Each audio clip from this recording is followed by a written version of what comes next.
झुग्गी झोपड़ी तुम डाल के बैठ गए, तुम किराए पे नहीं रह सकते। खुद का राशन कार्ड पहचान पत्र नहीं हो तो जमीन कहाँ से मिलेगी किसी को? सबको घर मिल जाएंगे, सरकार बढ़िया बढ़िया मजे आ जाएंगे सरकार के। तो हमारा घर टूट गया तो क्या हो गया, तब तुम रॉयल एनफील्ड चला सकते हो 2 लाख रुपए की, तो क्या तुम एक घर नहीं ले सकते रेंट में? उसमें झुग्गियों में ही रहना चाहिए, उनके लिए भी झुग्गी होनी चाहिए। फिर तो रोड खत्म ही कर दो, झुग्गियां झुग्गियां डाल दो। वालों के पास क्या नहीं है, बुलेट है, घर में एसी लग रहा है उनके, फ्रिज उनके। बड़ी कॉलोनी थी पूरी 1.5 लाख झुग्गियाँ, उसमें बंगाली मद्रासी सारे मिक्स थे। मजबूत बनेगा तभी इंडिया बढ़ेगा, मजबूर बनेगा इंडिया कभी नहीं बढ़ेगा। मंदिर पर अरविंद केजरीवाल का बहुत बड़ा आंदोलन चल रहा था और वो आंदोलन था घर बचाओ रोजगार बचाओ, क्योंकि उनका कहना है कि झुग्गी झोपड़ी वालों का घर लगातार तोड़ा जा रहा है और उसके बदले उनको मकान नहीं दिया जा रहा है। तो क्या लग रहा है आपको, जो तोड़ा जा रहा है वो गलत है या सही है?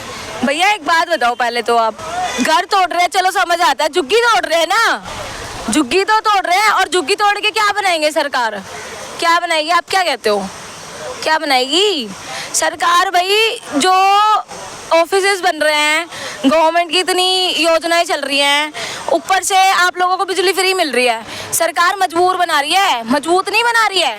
अगर मजबूत बनाए ना तो सबसे पैसे लिए जाए, क्योंकि कमाने आज के टाइम पे आज जो बच्चे रोड पे बैठे हुए होते हैं, किनके बच्चे बैठे होते हैं? मोस्टली जो झुग्गी वाले बच्चे हैं ना, जो पढ़ते नहीं है, जो पैसा नहीं कमाते, जो पढ़ाई नहीं करते, सरकारी की व्यवस्था नहीं है। झुग्गी झोपड़ी तुम डाल के बैठ गए, तुम किराए पे नहीं रह सकते। झुग्गी वालों के पास क्या नहीं है, बुलेट है, घर में एसी लग रहा है उनके, फ्रिज उनके लग रहा। आप जाके देखो झंडे वालन पे चले जाओ, आप किसी भी झुग्गी के अंदर आपको हर घर के अंदर फ्रिज मिलेगा, हर घर के अंदर आपको एसी मिलेगा, कूलर मिलेगा, पंखा मिलेगा। भाई क्या नहीं है झुग्गी वालों के पास? बुलेट है सबके पास। बुलेट गाड़ी कितने की आती है? 1 लाख रुपए प्लस आती है। 2 लाख कम से कम, 2 लाख रुपए कम से कम। रॉयल एनफील्ड की एक झुग्गी वाले के पास मैंने वो देखी है। तो भैया गरीब कहाँ से हो तुम? और तुम्हारा घर टूट गया तो क्या हो गया, तब तुम रॉयल एनफील्ड चला सकते हो 2 लाख रुपए की, तो क्या तुम एक घर नहीं ले सकते रेंट पे 10,000 रुपए का? चल 10 छोड़, 2,000 रुपए में रेंट पे किराया मिल जाता है घर, क्यों नहीं लेते? अरविंद केजरीवाल तो कह रहे थे कि मैंने इलेक्शन के पहले बोला था कि सरकार जैसे ही भाजपा की आएगी वो झुग्गी झोपड़ी तोड़ेंगे और आपको बेघर कर देंगे घर से। भैया भाजपा सरकार ने क्या अच्छा नहीं करा बताओ? अरविंद केजरीवाल ने बहुत अच्छा करा, लेकिन ये बताओ ना, ये बिजली का जो कर रखा है कि भैया बिजली का बिल नहीं भरेंगे 200 यूनिट तक, दिल्ली में सब फ्री है। क्यों फ्री है? क्यों नहीं? लोग घूमने के लिए रोड पे चले जाते हैं, वैष्णो देवी घूम आते हैं, सारी यात्राएं करके आ जाते हैं। क्यों करके आते हैं? क्यों करके आते हैं? किसकी सरकार थी सर? 2003 में किसकी सरकार थी? आप पत्रकार हो, आपसे पूछ रहा हूँ मैं। 2003 में किसकी सरकार थी? कांग्रेस की थी।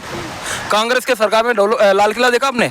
लाल किले के पीछे 1.5 लाख बस्ती थी पूरी, 1.5 लाख बड़ी कॉलोनी थी पूरी, 1.5 लाख झुग्गियाँ, उसमें बंगाली मद्रासी सारे मिक्स थे। उनको सबको जमीन भी मिली है टूटने के बाद। जब तो किसी ने नहीं बोला कि महंगाई होगी, गरीबी टूट गई, झुग्गियाँ टूट गई, जब किसी ने आवाज़ नहीं उठाई थी। अब उनको जमीन मिली ना, जब इनके पास खुद का राशन कार्ड पहचान पत्र नहीं हो तो जमीन कहाँ से मिलेगी किसी को? भैया हम तो कहते हैं कि किसी को मत दो घर, खुद कमाओ, खुद मजबूत बनाओ, मजबूर मत बनाओ किसी को। मजबूत बनेगा तभी इंडिया बढ़ेगा, मजबूर बनेगा इंडिया कभी नहीं बढ़ेगा। हालांकि दिल्ली की सीएम रेखा गुप्ता जी ने बोला है कि जिनके मकान टूटे उनको मकान भी दिया गया है। और दूसरी चीज, जिन जगहों पर जैसे वजीरपुर या और जगहों पर तोड़ा गया है वो अनथराइज्ड कॉलोनी थी, क्योंकि वहाँ पर रेलवे ट्रैक के पास मकान बने हुए थे। और जो इतनी मेहनत कमाते हैं, जो रिक्शा चला के पैसा कमाते हैं, अपने घर में ले जाते हैं और वो किराए पे रह के अपने बीवी बच्चों को पालते हैं, मतलब वो तो पागल है, वो तो गलत कर रहे हैं। उनको भी फिर रेंट में ही उसमें झुग्गियों में ही रहना चाहिए, उनके लिए भी झुग्गी होनी चाहिए। फिर तो रोड खत्म ही कर दो, झुग्गियां झुग्गियां डाल दो। क्यों बना रहे हो? क्यों बना रहे हो घर? क्यों बना रहे हो कॉलोनियाँ, फ्लैट क्यों बना रहे हो? सब झुग्गियों में रह लेते हैं, सबको घर मिल जाएंगे, सरकार बढ़िया बढ़िया मजे आ जाएंगे सरकार के। तो हैं ये कोई तरीका थोड़ी है भाई।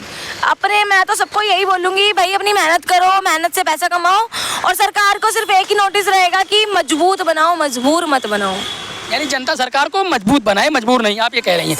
लेकिन एक चीज़ और है कि जब सरकार खुद ही कह रही है कि मैं फ्लैट दे रही हूँ और जो अनथराइज्ड कॉलोनी थी उसको तोड़ा गया, सिर्फ अथराइज्ड कॉलोनी को नहीं तोड़ा गया है। तो हमने ऐसे लोग देखे हैं, झुग्गी डाल लेते हैं, फ्लैट ले लेते हैं सरकार से, फ्लैट लेके फ्लैट को बेच देते हैं और फिर झुग्गी में आ जाते हैं। तो फिर सरकार के पागल है? पागल थोड़ी है सरकार। बेटी बचाओ बेटी पढ़ाओ ना, बेटी बचाओ बेटी पढ़ाओ। बेटियों को तुम बढ़ाते नहीं हो, बचाते हो नहीं हो। कितने में रहने के बच्चों से भीख मंगवाते हैं, ये अपने बच्चों को भी खुद से नहीं खिला सकते ये।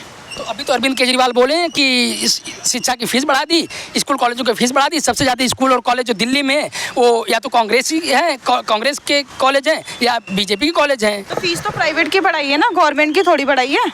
गवर्नमेंट की तो फीस ही नहीं होती। गवर्नमेंट की तो फीस ही नहीं है, तो बताओ बच्चे तो पढ़ ही सकते हैं। प्राइवेट कॉलेज है। प्राइवेट में भाई प्राइवेट में मत जाओ, सरकारी कॉलेज है। हमने तो सरकारी स्कूल से पढ़ाई करी है, क्यों जा रहे हो आप प्राइवेट के धक्के खाने? जब आपके पास इतनी कैपेसिटी नहीं है, आप गवर्नमेंट में जाओ ना। क्यों नहीं जा रहे? क्यों नहीं जा रहे भाई? जाओ, आप गवर्नमेंट कॉलेजेस में जाओ। पढ़ने वाला बच्चा होगा तो सरकारी में भी पढ़ सकता है, और ना पढ़ने वाला होगा तो कहीं भी नहीं पढ़ सकता। झुग्गियाँ डालने का कोई मतलब नहीं है। अपना घर बनाओ, खुद पैसा कमाओ, खुद मजदूरी करो, तब पैसा बनेगा। आप एक लास्ट क्वेश्चन है, आप सीएम रेखा गुप्ता से क्या कहना चाहती हैं जो ये प्रोटेस्ट हुआ है आज आम आदमी पार्टी ने किया जंतर मंतर पर? मजबूत बनाओ, मजबूर नहीं।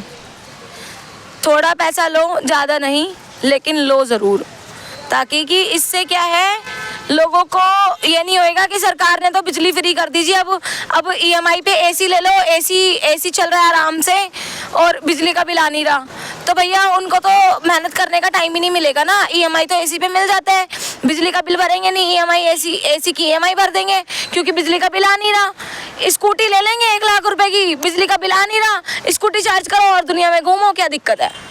तो इसलिए मजबूत बनाओ, मजबूर नहीं। सबको पैसा कमाने के लिए उनको मजबूत बनाओ कि भैया खुद मेहनत करो और खुद कमाओ। सरकार कुछ नहीं देगी, सरकार देगी सिर्फ तुम्हें गाइडेंस, अच्छे रोड, अच्छे स्कूल कॉलेज, बच्चों की व्यवस्था, बच्चों को पढ़ने की चीज़ें। बच्चा 12वीं तक पढ़ सकता है और 12वीं के बाद अच्छे से स्टैंड हो जाता है, जो कि अपना खर्चे खुद कर सकता है।